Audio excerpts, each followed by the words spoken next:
ಕನ್ನಡ ಸಿರಿ ಶುದ್ಧ ಕನ್ನಡದ ಕಡಿಗೆಗಾಗಿ ಸ್ವಾಗತ. ನಮಸ್ಕಾರ ಎಲ್ಲ ಕನ್ನಡ ಮನಸ್ಸುಗಳಿಗೆ. ನಿಮ್ಮೆಲ್ಲರಿಗೂ ಕೂಡ ಕನ್ನಡ ಸಿರಿ ಯೂಟ್ಯೂಬ್ ಚಾನಲ್ಗೆ ಆತ್ಮೀಯವಾದಂಥ ಸ್ವಾಗತವನ್ನು ಬಯಸ್ತಾ ಇದ್ದೀನಿ. ನಾನು ನಿಮ್ಮ ಗೆಳತಿ ಶ್ರೀದೇವಿ. ಸರ್ವಜ್ಞನೆಂಬುವನು ಗರ್ವದಿಂದಾದವನಲ್ಲ, ಎಲ್ಲರೊಳಗೊಂದೊಂದು ಅಕ್ಕರವ ಕಲಿತು ವಿದ್ಯೆಯ ಪರ್ವತವೇ ಆದ ಸರ್ವಜ್ಞ. ಎಂಥ ಒಳ್ಳೆ ಮಾತಲ್ವಾ? ಯಾರೂ ಕೂಡ ಹುಟ್ಟಿದ ಕೂಡಲೇ ದೊಡ್ಡವರಾಗೋದಿಲ್ಲ.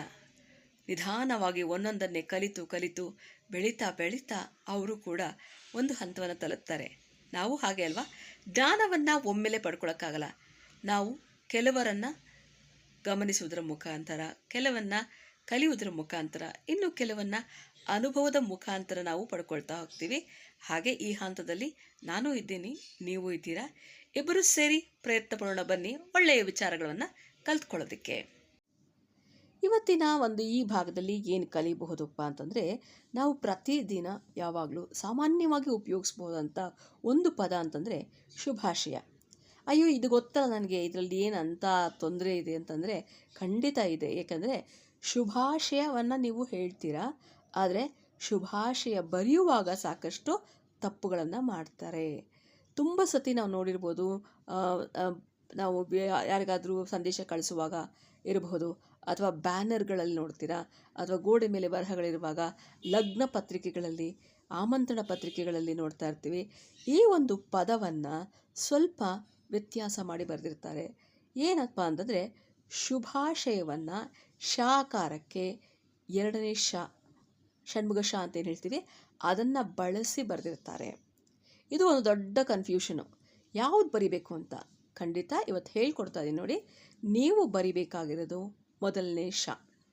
ಏಕೆಂದರೆ ಈ ಪದ ಶುಭ ಪ್ಲಸ್ ಆಶಯ, ಶುಭಾಶಯ ಅಂದರೆ ಒಳ್ಳೆಯ ಹಾರೈಕೆಗಳು ಅಂತ ಅರ್ಥ.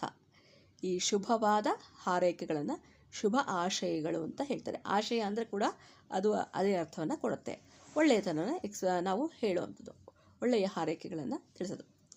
ಈ ಶುಭಾಶಯಗಳನ್ನು ನಾವು ಬರಿಬೇಕಾದರೆ ಶುಭಾಶಯ ನಮ್ಮ ಮೊದಲನೇ ಶಾನ ಬಳಸಿ ಬರಿಬೇಕಾಗತ್ತೆ. ನೋಡಿ, ಇಲ್ಲಿ ಕಾಣಿಸ್ತಾ ಇದೆಯಲ್ಲ, ಈ ರೀತಿ ಮೊದಲನೇ ತೋರಿಸಿದ್ದೀನಲ್ಲ, ಆ ರೀತಿ ಬರೆದ್ರೆ ಅದು ತಪ್ಪು. ಎರಡನೇ ರೀತಿ ಬರೆದಿದೆಯಲ್ಲ, ಅದು ಸರಿಯಾದ ಕ್ರಮ. ಹೀಗೆ ನೀವು ಶುಭಾಶಯವನ್ನು ಅಭ್ಯಾಸ ಮಾಡಬೇಕು. ಇದಾದ ನಂತರ ಮತ್ತೊಂದು ತಪ್ಪಾಗೋದು ಯಾವಾಗಪ್ಪ ಅಂತಂದರೆ, ನಾವು ಯಾವಾಗಲೂ ಶುಭಾಶಯ ಅಂತ ಹೇಳ್ತೀವಿ. ತುಂಬ ಸತಿ ಏನು ಹೇಳ್ತೀವಿ, ಹುಟ್ಟುಹಬ್ಬದ ಹಾರ್ದಿಕ ಶುಭಾಶಯಗಳು ಅಂತ ಹೇಳಬೇಕು. ಈ ಹಾರ್ದಿಕ ಶುಭಾಶಯಗಳು ಇದನ್ನು ಏನೇನು ಮಾಡ್ತಾರೆ ಅಂತಂದರೆ, ಹಾರ್ದಿಕ ಶುಭಾಶಯಗಳು ಅಂತ ಹೇಳ್ತಾರೆ. ಅಂದರೆ ಥಕಾರ ಹೇಳ್ತಾರೆ. ಥಕಾರ ಹೇಳಿದ್ರೆ ತಪ್ಪು, ಹಾರ್ದಿಕ ಅಲ್ಲ. ಅಷ್ಟಲ್ಲದೆ ಆರ್ಥಿಕ ಶುಭಾಶಯಗಳು ಅಂತ ಕೂಡ ಹೇಳ್ತಾರೆ. ಅಂದರೆ ಇಲ್ಲಿ ಹಕಾರವನ್ನೇ ವ್ಯತ್ಯಾಸ ಮಾಡುವಂಥದ್ದು. ಇಲ್ಲ, ಇದು ಹಾರ್ದಿಕ ಅಲ್ಲ, ಇದು ಹಾರ್ದಿಕ ಶುಭಾಶಯಗಳು. ಇನ್ನೊಂದು ಸಾಮಾನ್ಯವಾಗುವಂಥ ಮಿಸ್ಟೇಕು, ಇದನ್ನು ಹಾರ್ದಿಕ ಅಂತ ಹೇಳ್ತಾರೆ. ಅಂದರೆ ಮಹಾಪ್ರಾಣ ದ ಹೇಳ್ತಾರೆ. ಮಹಾಪ್ರಾಣ ದ ಹೇಳಿದ್ರು ತಪ್ಪು, ಹಾಗೆಯೇ ಥಕಾರ ಹೇಳಿದ್ರು ತಪ್ಪು. ಇದು ಸರಿಯಾಗಿ ಯಾವ ರೀತಿಯಲ್ಲಿ ಉಚ್ಚಾರಣೆಗೆ ಒಳಪಡಬೇಕು ಅಂತಂದರೆ, ಹುಟ್ಟುಹಬ್ಬದ ಹಾರ್ದಿಕ ಶುಭಾಶಯಗಳು, ಇಷ್ಟೇ. ಹಾರ್ದಿಕ ಇಷ್ಟೇ ಇದು ಹೇಳಬೇಕಾಗಿರೋಂಥದ್ದು. ಇದಿಷ್ಟನ್ನು ಕಲ್ತ್ಕೊಳ್ಳಿ. ಇನ್ನು ಮುಂದೆ ಈ ತಪ್ಪುಗಳು ಆಗಬಾರ್ದು. ಗೊತ್ತಾಯ್ತಲ್ಲ?